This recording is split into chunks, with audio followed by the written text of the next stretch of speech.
I'd like to welcome everybody to today's webinar. We're going to focus on important recent advances in cybersecurity and talk about what's changed and why some of the recent changes in cybersecurity technology is important. My name is Ray Kuhl. I'm CEO of PBSI Technology Solutions, and I want to say thank you and welcome to many of you who are long-term PBSI clients who've worked with us in a variety of technology capacities for many years.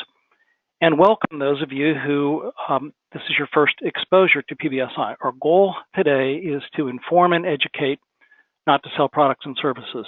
We do sell products and services, but today's purpose is to educate. So quickly, our agenda, a brief discussion about the common problem which most all of us understand. What are the fundamentals of multi-layered security?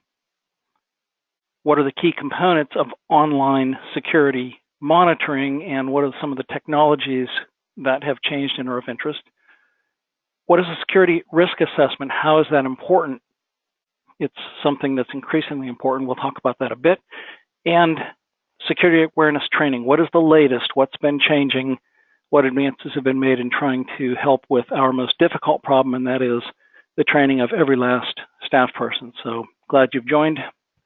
Welcome. So for those of you who don't know PBSI, we've been in the technology services business supporting organizations in Ohio, Kentucky, and Indiana for 30 years and have lots and lots of very experienced staff. We're always learning new technologies, and in the case of security, this has been an increasing part of our business over the last several years, and we've learned so many things.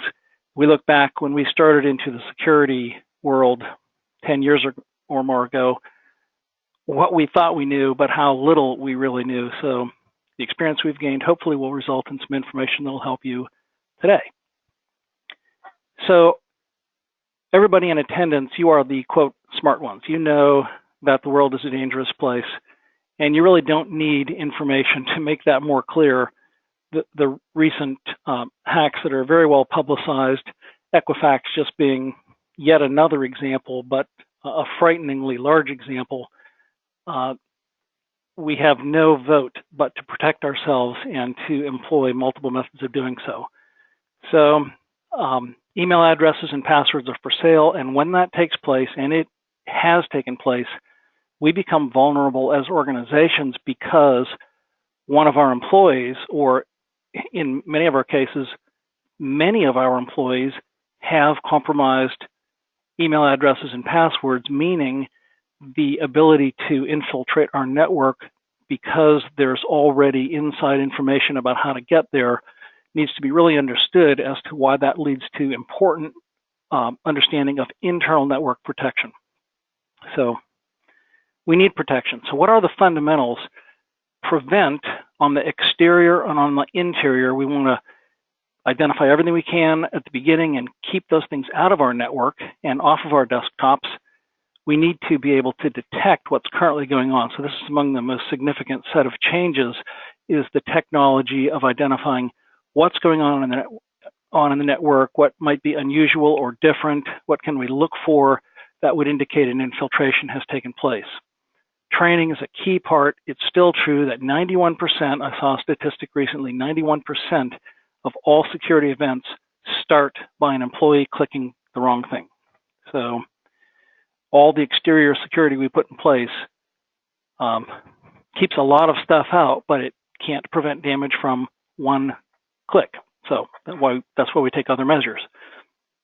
We all need to make sure we have a disaster recovery plan, which certainly has to include provable online backup that has encryption and duplication and redundancy and testing built in.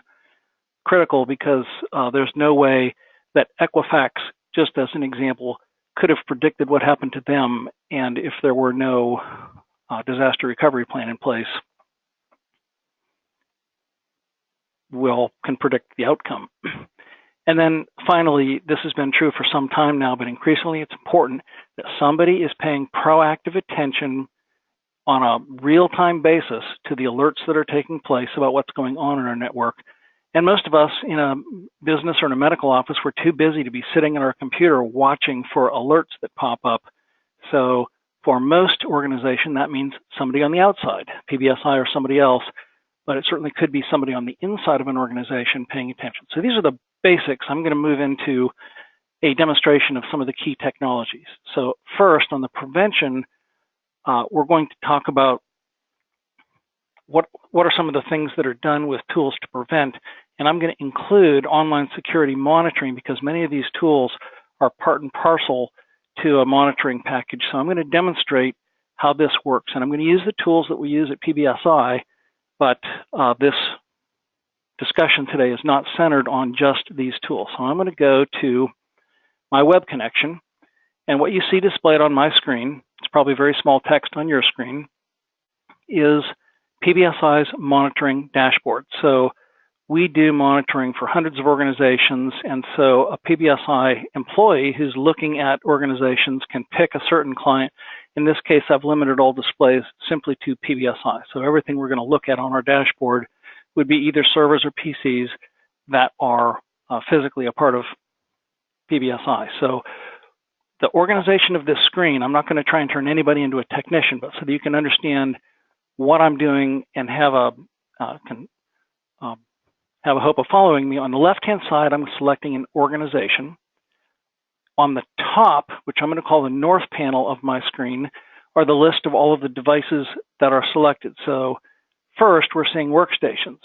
I can see servers, workstations, mobile devices, other services, and you'll see how this works. If I'm a dashboard technician, I'm looking at all clients, all devices. I may be looking at servers only at one point or workstations only, but in this case, I've selected PBSI servers. So on the north panel, this is the list of all the servers, and yes, we have a bunch of servers. Some of these are physical, some of these are virtual.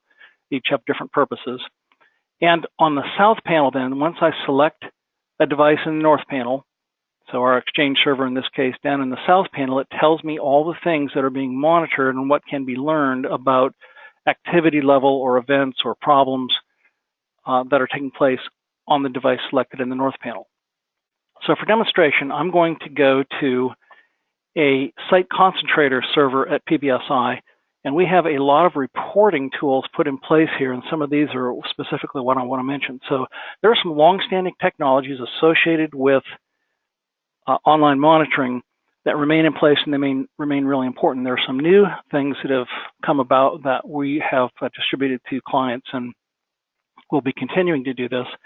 So when I pick on this server down at the bottom, some things I can look at are performance-related things like bandwidth, security-related things like critical events, or failed login attempts, or performance information, and sometimes performance information is really security information, and changes in performance can be a really significant early indicator of activity going on that device, whether it's a PC or a server or a switch or whatever it is. Increased activity level that goes from a certain level to something much higher is very unusual and is alerted immediately. So there are some physical things, there are some security things, and then there are a bunch of other checks. So the checks that are put in place, we've learned to customize quite extensively per different devices. So there is a standard set of checks that we have set up for a typical Windows server and for a typical Linux server and so forth. And those standard checks are automatically in place. Then we look at each client's server, what that particular server is doing, and we set up specific checks, like we may check for a print spooler that's in operation for a certain client, but another client doesn't need that. So task schedulers and all kinds of things can be looked at. I'm going to focus in on just a couple. So bandwidth, this is something where if we want to know why is there a speed problem, so this is a look at the PBSI's firewall, which both outgoing and incoming appear to be at virtually zero use compared to the available bandwidth. That's good. That's what we want to see. If I want to look at the history as a diagnostic tool, I can always see, a PBSI technician can always see on the left-hand side the last 24 hours of activity, so is something going on recently, and the last 8 days worth of activity. So if we see a spike that's related to a certain event, that's understandable. So I'm not trying to make anybody into a technician here, but the important thing to understand is that there is a drill down process where what appears to be true on the top level, which starts with green, yellow, red monitoring. So green basically is what we're looking for, And if something isn't green, we'd see yellow or we'd see red. And if it were yellow or red, it would pop up to the top of an overall list, and technicians can monitor critical events in that way. So in this case, there's really nothing that seems out of sorts for this particular server, so there'd be no reason for a technician to drill in further.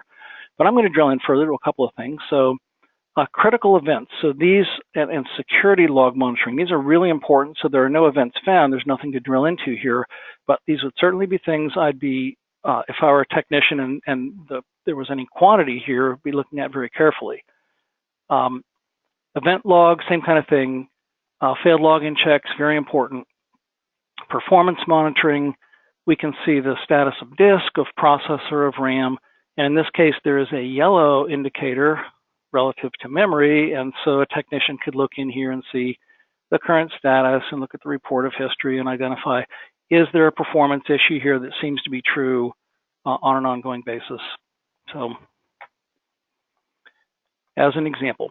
Okay, so some of the things I want to specifically highlight, we've added the ability to check all kinds of network devices. So when I talk about multi-layered security, one of the things that we want to do is employ segmentation, microsegmentation of our security, meaning that instead of focused on exterior security where we're doing everything at the firewall and preventing everything from coming in, segmentation means now we need some of the same tools in place at different levels on the network. So we put those some checks in place at the PC level, at the server level, but we also put them in place at other network component levels. So here is our phone system at PBSI, and we can get more information about the phone system that's connected. Here is a UPS, so you can have one check or you can have a bunch of checks. So what we've learned over time is that if a UPS, which provides constant power, needs a battery, that it produces an audible alert and a red light. But if you're not paying attention, you don't know what that noise is. That battery going out can cause your network a problem. So in this case, the check is being done. No battery needs replaced, battery's normal, and the UPS is online. So these are things that they aren't a problem unless they're a problem, but we can have those things automatically alerted. So now instead of you depending on someone in your office to hear that your UPS is in need of attention, somebody at PBSI may be in contact with you saying, are you hearing a noise from your UPS? It's making the battery appears to have an issue. Okay, switches, and this same kind of a check applies to switches, firewalls, other network devices, routers, where various things can be checked, and we do set up checks. Now, in this case, it says it's okay. So okay means a number of things because we're checking power supply, fans, and there may be multiple fans in certain devices, and port locks. So without getting too technical, we've learned that port locks, this is something that is checked on every switch. So a switch has, let's say, 16 ports or 24 ports, however many it has. Each of them is connected to a cable that's connected to some other device. So let's say it's a PC, and the PC on the network is typically expected to have traffic of whatever, 100 connections per hour or whatever the number might be. So let's say it goes to 3,000 connections, meaning that something is different. Now, what's going on at that PC? Switches can be set, and we do set these to automatically lock a port when unusual traffic takes place. So it's really important. So that port lock can shut off traffic from that PC. So if there's a ransomware attack on a certain PC, it's going to try and go out and affect the network, your shared network devices. So the sooner that can be recognized and locked, the better off. So the switch being locked, though, isn't the end of the story. This monitor would then identify that there's a port lock on a switch. Okay, that's an alert at a very high level to tell us to go look at what's going on. It could be that a physical port failed on a switch, but that would be unusual. So this stuff, while, pardon me for the excruciating detail, the fact is, as a security monitoring activity, it's really important. So the same thing happens with switches. We can monitor printers, which can go to toner needs replacement, but could also go to spooler is not working and other things that could be functionally important. So the things that are done from online monitoring perspective notify us of things that otherwise would require an end user sitting at their desk to call support and say, hey, I got a problem with. So the efficiency that's gained inside of an operation is really useful because somebody on the outside is paying attention. And we're having the same kind of checks done at the firewall level. So we've learned over the years, firewalls are computers. and some of them are very simple. Some of them aren't trying to do much, the older technology ones, but newer technology firewalls, there's a lot of work going on, including deep packet inspection. There's an intense amount of processing, so that we've found older firewalls actually cause a bottleneck. You may have a new high-speed internet connection, but if you have an old firewall that's trying to now do new technology things like deep packet inspection and looking more carefully at exactly what the contents of each packet coming in and out of the internet connection are, you may be paying for 100 megabits of bandwidth, and that firewall is only permitting 6 to go through because it's so darn busy evaluating traffic that it can't let more traffic through. So we can check whether websites are up. We can check whether different processes are running, and this is something we look specifically increasing at each client. What are the things that need to be identified? If you're a medical practice using Epic or whatever, or if you are a business running QuickBooks and we want to make sure your backup's running successfully for QuickBooks, these are the kind of things that we can check. So the technology to be able to set specific alerts is really important. Okay, sorry about all that detail, but the fact is, for each server, we monitor a bunch of things that are important. But then continuing to the workstation, frankly, in the security world, the workstation is where the action is.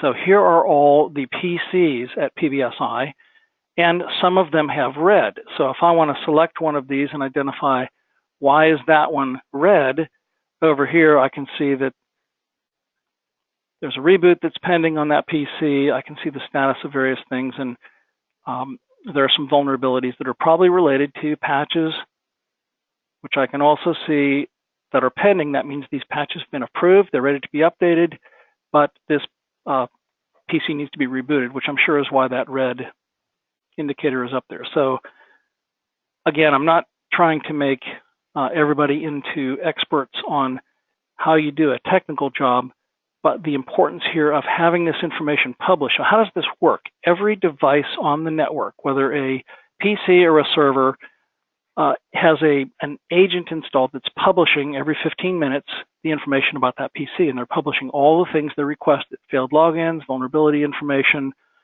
antivirus update information. In the case of switches and other network devices, they're using a standard network protocol, SNMTP, that they automatically publish information about themselves, and we cause the network monitoring to listen.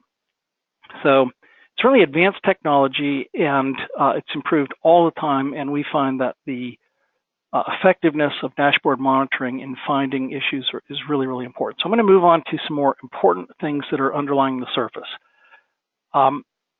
So patch management is a key issue. So, some of you may be unaware, but I would suspect that everybody listening to this information today is well aware of the importance of updating patches. When manufacturers, whether it's Google or Apple or Microsoft, whoever, Symantec, when new updates are published, frequently they're related to security flaws that have been fixed. And if you don't update those in relatively real time, you're playing a game of great danger. So the Equifax hack resulted ultimately from their failure to implement a security patch in a piece of software they were running fast enough. And because they didn't get the fix implemented quickly enough, the hacker got in under the surface in Argentina or someplace and wound their way into the network. And once the unupdated patch was taken advantage of, then it was too late to prevent on the outside. So these pending patches, that tells me that this means it's been approved, and tonight these patches will be installed. So we set patches to be evaluated every night, to be updated every night, and then reboots generally we automatically do once a week. So those are things that we control for the end user. So you may be a PBSI client and you have a bunch of PCs in your office and you have no idea that we're doing all these things for you. We're monitoring your patches, making sure they're getting updated, but this is taking place, and many times it requires proactive intervention. So we know status of virus patches. We know what hardware and software is installed. We can check on unintended processes running. The technology of evaluating what's going on a PC on the network has really, really improved. So that is a possibly more detailed than you want, but overview of what security monitoring and patch management do together. So there's an optional component that's been added fairly recently that we've seen increasingly important, and that is data breach risk intelligence scanning. So we can set this up to be done one time for a customer, or we can have it set to be done nightly. I'm going to show you quickly what that means, why it's important. So same dashboard now, there is a column for each device that says online backup is set up for this device, antivirus is set up for this device, and so forth. So one of the components that can be set up is risk intelligence scanning. So we have this done at PBSI, and I'm going to find workstations at PBSI with the name Ray in them. So I have a home PC, I have a Surface, but I'm going to look at my desktop PC. So by selecting this device, I'm looking at it not from Ray, at the perspective of Ray at his desktop, but the perspective of a technician on the dashboard who can see things on Ray's PC that Ray can't see unless he also has the dashboard. So by selecting Ray's PC, down beneath, all the things that are being checked show up. Well, one of the things that's being checked, this tab called tasks, these are tasks that have been set up. So there's a task to reboot my PC periodically. These are risk intelligence tasks that can check for PCI failures, HIPAA breaches, security scan failures. So I'm going to look at the details under the surface of one of these, and we're going to see the results of last night's HIPAA and PCI risk scan that was run on Ray's PC. So this says that there's some unprotected data on Ray's PC that's worth, it says, $1,407. So what is unprotected data? It is unencrypted data. And it looks at the format of data and has decided that there are what look like Social Security numbers and what look like dates of birth available on Ray's PC. $1,400. How did it do that? There's an algorithm. I don't know exactly what the algorithm is, but it values data based on the conglomeration of content. So if it just had a name, it wouldn't be worth anything, I don't believe. A name and an email address might be worth a little. When you include a password, when you include a credit card number, when you include a Social Security number, date of birth, the more you include, the more value that piece of data has. So we find healthcare offices where there are reports or Excel files or various things that have been stored on the C drive on a PC. We can see $793,000 or $1,210,000 worth of data exposed on a PC. So what does this really mean? It means that instead of being stored inside its encrypted, proper place, it's now exposed out on the network that anyone who had access to this PC would be able to get at because it's not encrypted. So what other details do I have? So again, this is the work of a technician, not the work of a person using a PC, but there are two files on Ray's PC that appear to have valuable data. One has some Social Security numbers and a date of birth. And if you look at these numbers, this is a file, an Excel file that I stored on my PC, that they aren't real Social Security numbers, but they are formatted as, and so this shows up as exposed data, and it should. And it tells me that the location of this is on my documents director, and the file is called a sample file with dummy SS numbers. Sure enough, that file exists there. I leave it there for demonstration purposes. There's one other file it found, and it has real dates of birth of my son and granddaughter in a document that I've decided it's okay to keep on my OneDrive because I'm not concerned there isn't a lot of other data about this. So I keep these here for demonstration, but it can look at my cloud drive, my C drive, and theoretically it could look at other network devices to which I'm connected, except for in my case, they're all being evaluated also. So it tells me exactly what to look for. And so the result of a scan like this is if you had stored a payroll file that you just sent to the accountant, but it's left on your PC, even if you deleted it, it's still in your recycle bin. It would find it in your recycle bin. It finds it in recycle bins, Outlook mail folders, archived mail folders. It finds things that you would never know to go look for.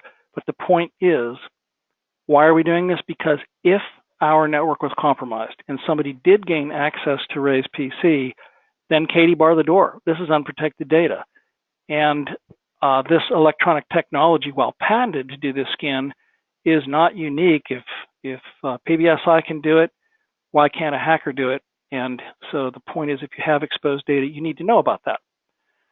So data breach risk analysis entails either a one-time or a nightly scan where it will find places on the network where data is exposed. So this is an overall portal at PBSI. So we see that in total, the unit scanned in this case had 1,279 occurrences of what appear to be Visa cards, 642 occurrences of what appear to be MasterCards, American Express, Discover cards, driver's license numbers, and so forth. So there's information that gets published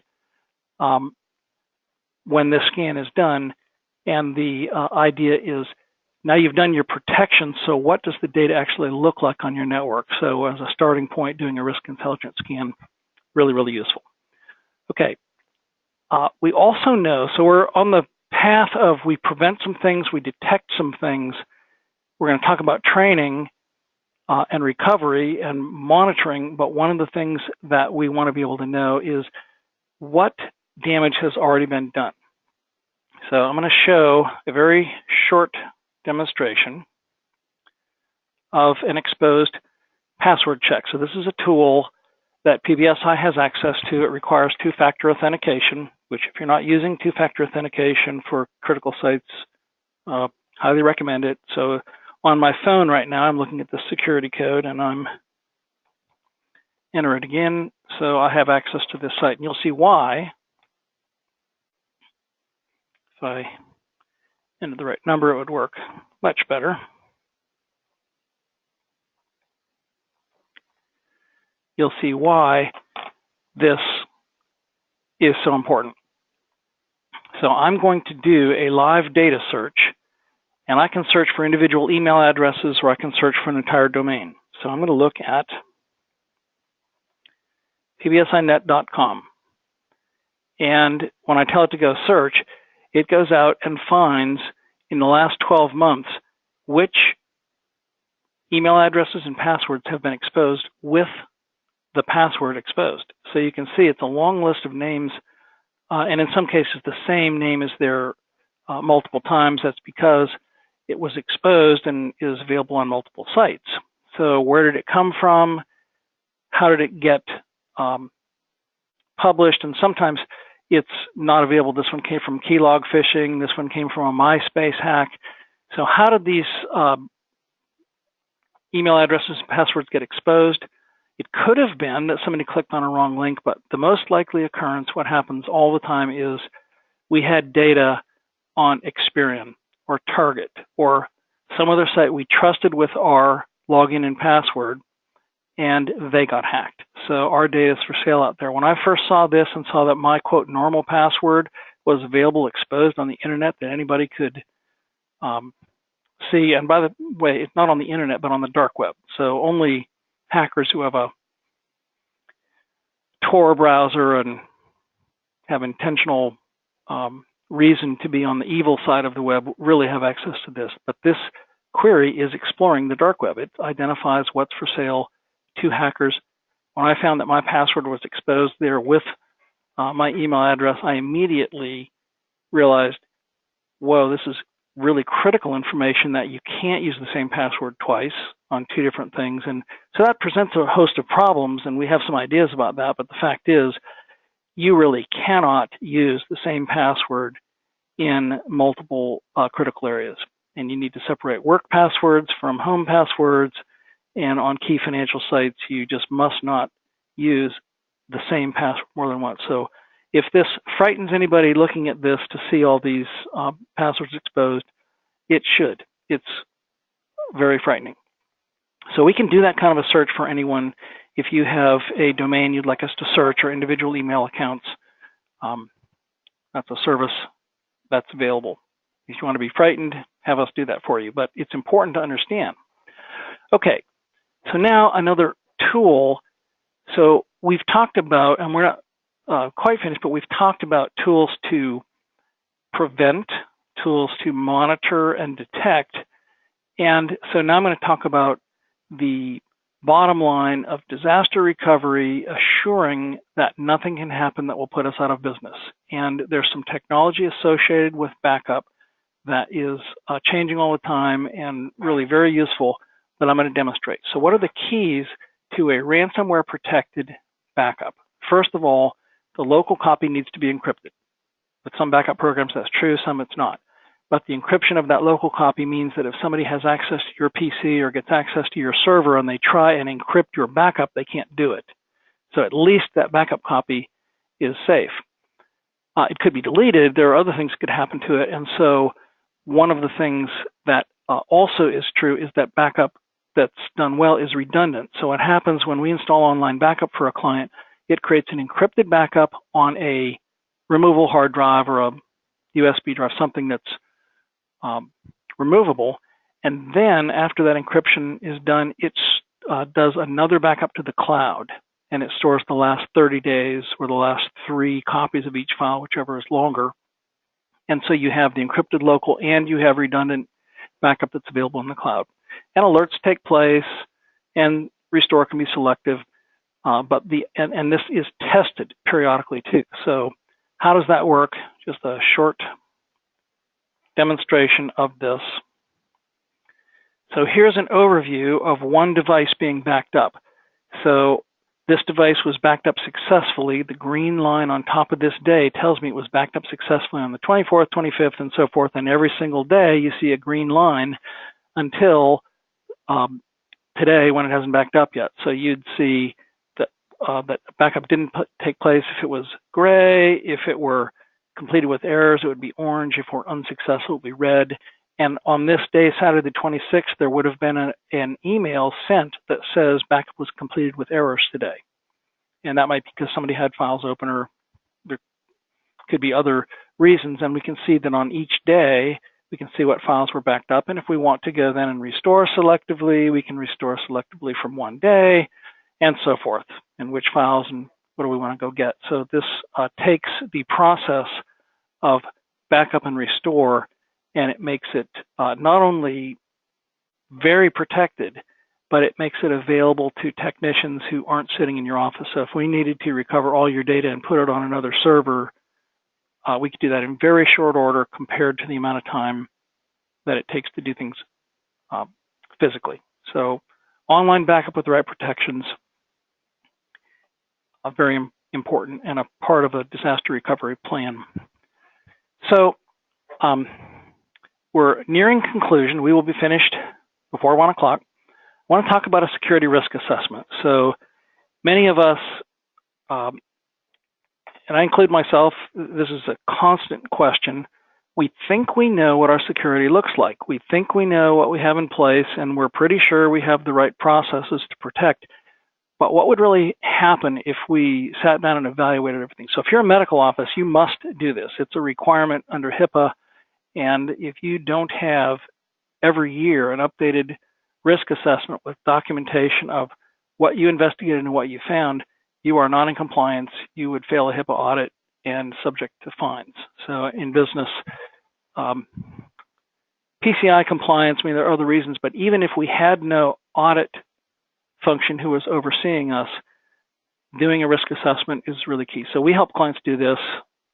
We either give you free tools, or for many clients, we come out on site and we actually do this analysis for you and produce the reports, and then you can have us fix the problems. But what you're doing with the risk assessment is you're evaluating people and processes.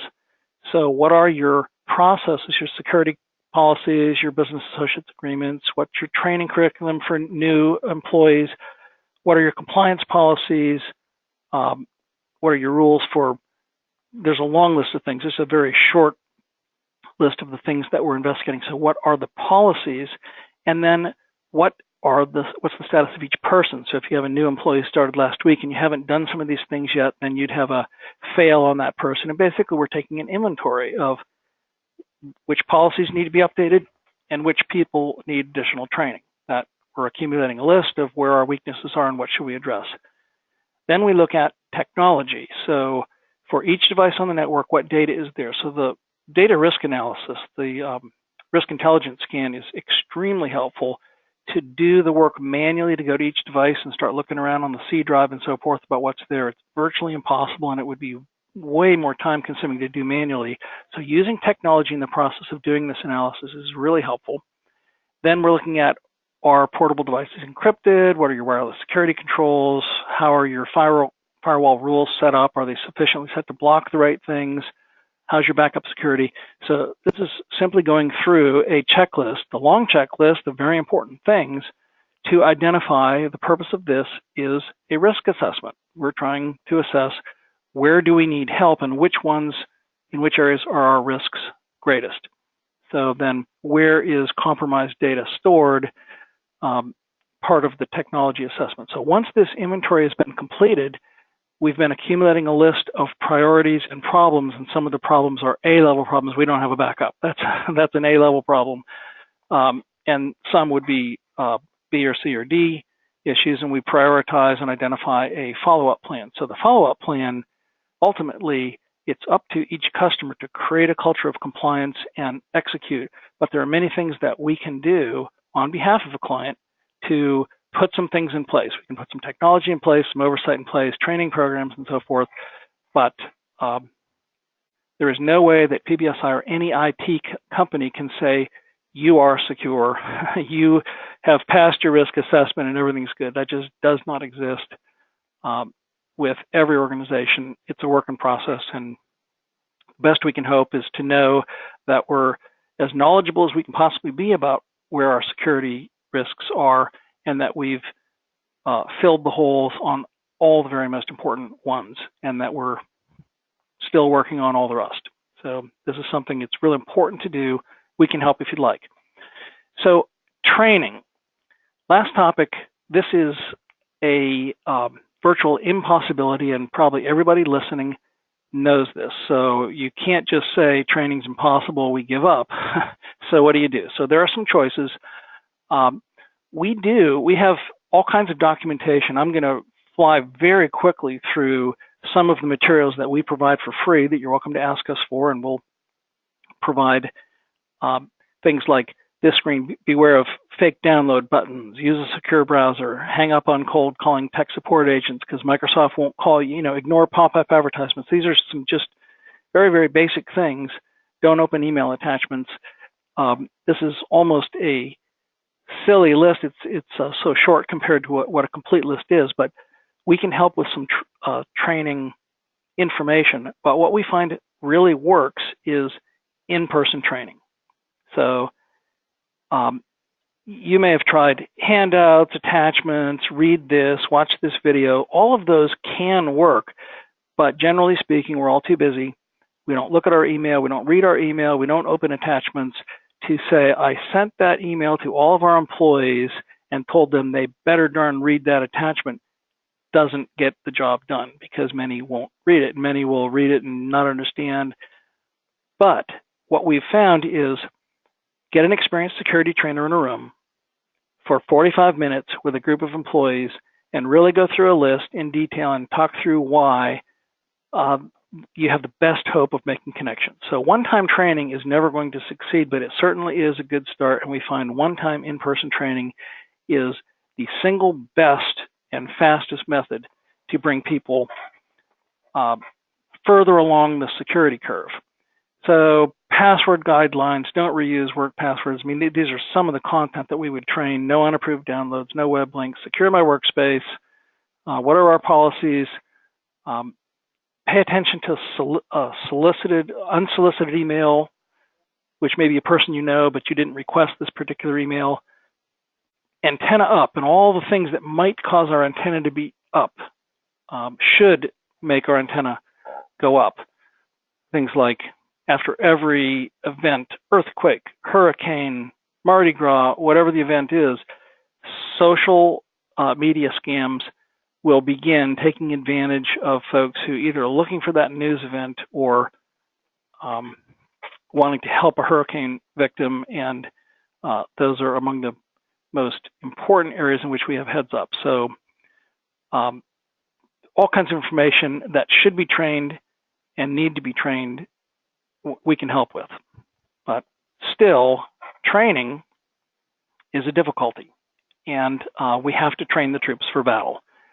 We are in a war. The war will not get easier, and if Experian can't prevent a hacker doing something, what hope do we have? Well, the best hope we have is to make sure all of our staff are trained so that the fact that 91% of all hacks come from an improperly clicked link, that we can say, not in our organization, we're going to do our best to make sure that we avoid that one person making that one link. So we've signed on with a program by a company called KnowBe4. Some of you use this program through us, and we help set this up and manage it on your behalf. It's quite inexpensive, but it's the best we've seen as far as ongoing training, where periodic phishing emails, security tips, short training videos, tests, interactive exercises, and we've learned that threatening people with, you're going to get fired if you can't stop clicking on things, or we're going to send you to the security training kitchen, it's useful, but finding positive rewards, the people who got 100% last month, or this list of employees, and good job keeping your security up to date, and so forth. Anyway, the organization of a campaign and the using of really well-developed and current content, really, really useful. So I'll just give one example here. We had an email go out to employees the day, and I didn't know this was taking place because our security administrator did this. Part of the way that security training works, it must be unannounced, unexpected, and irregular. So when the United Airlines passenger was pulled off a flight, same day I got an email that was nice graphics. It was like a CNN link, and it said United Airlines CEO was fired over this incident. I remember seeing that email and thinking, I didn't know that. Man, that's really big news. Well, it wasn't true. It never happened. So the same thing happens, is that content like that is created by the good guys as templates that we can all use to email to our employees, so that we don't have to be really smart about security, because we have a content provider, and KnowBe4 is the one we've chosen because they're really good. The content's always up to date, and they pay a lot of attention about doing this job really well. So we can help with ongoing training programs that put information that you have control over and you can understand what's going on, but we're intending to train each employee.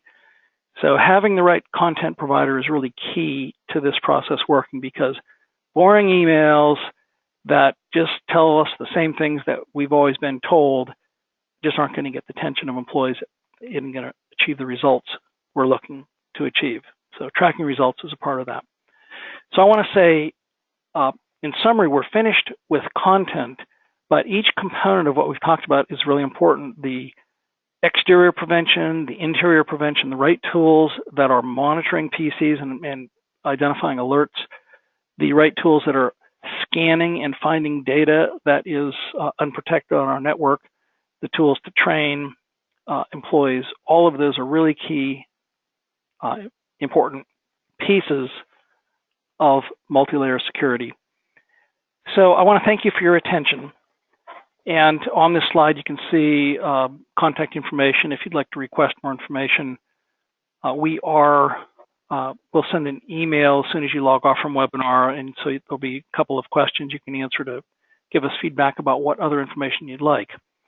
But I'd like to thank everyone in attendance for your time and attention. We are finished today. Hope everybody has a good day.